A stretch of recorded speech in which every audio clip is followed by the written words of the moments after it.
Hey everyone. So today I want to talk to you guys about having your children gain a lot of knowledge about being able to run for office,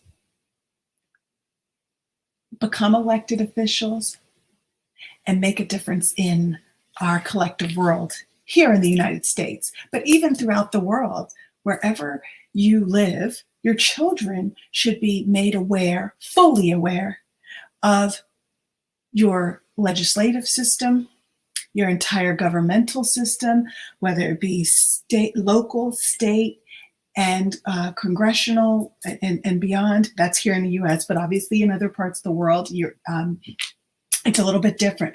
But it's important that very early on, we expose our young people to that process. Not that we want them all to go out and become attorneys. Not sure how it works in your country, if it's beyond the United States. You do not have to be. They do not have to be. They do not have to be lawyers, right? Because there are tons of people who are elected officials that are not attorneys. But it's really, really important that we start this process very early on so that our young people have a sense of connectedness to the entire process of how we govern, right?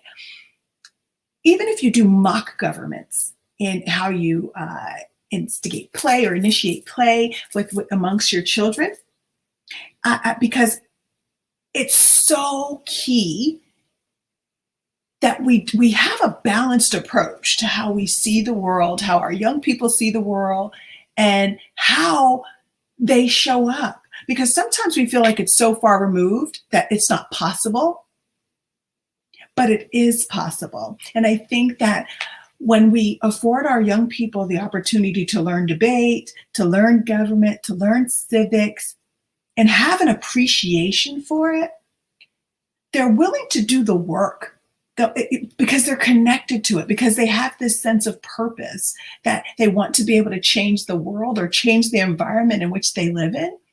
But they need to be, of course, supported in that process. And so it's really, really important that we as parents and educators and leaders afford our young people a balanced understanding, because that balanced understanding is how we actually raise up and train up future leaders.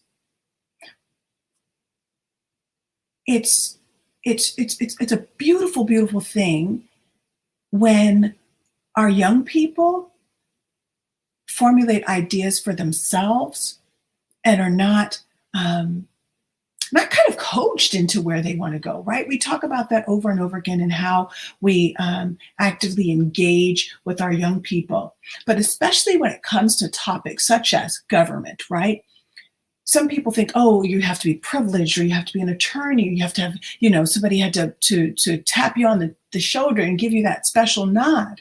No, if we raise up a generation or generations of people that understand the structure and how things should work and really understand it and help them become great orators and speakers, right? And to deeply connect, because remember that authenticity we talk about all the time.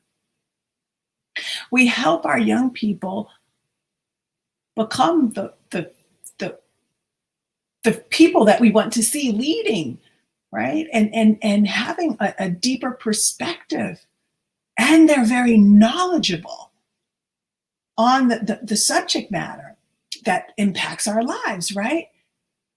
And they have that sense of purpose and passion that helps transform our collective world. What would that look like if we take a step back and think all of our young people, like here in the United States, we have a lot of political officials who've been political officials for 30 plus years. I remember my first political campaign that I actually worked on was 15. I was 15 years old. I was phone banking. And that congressperson that I worked for literally just retired. I won't tell you how many years later, but it's decades later. Why aren't we replenishing our legislative body so that new perspectives and new ideas come in and our children lead the way with their perspectives about where we should go and how we should grow and develop as a collective, and then in your individual countries and stuff, right?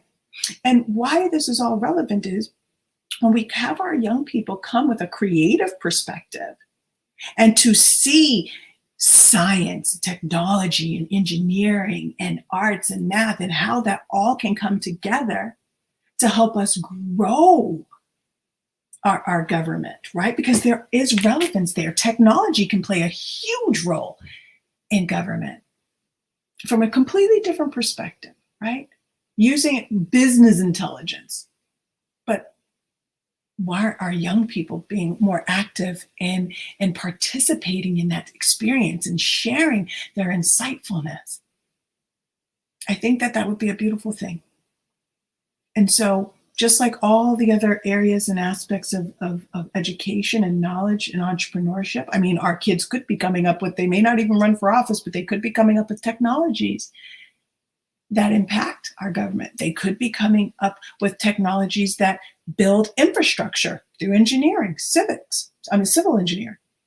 And so all of these perspectives are relevant for our young people and how they show up going forward in our society and their impact.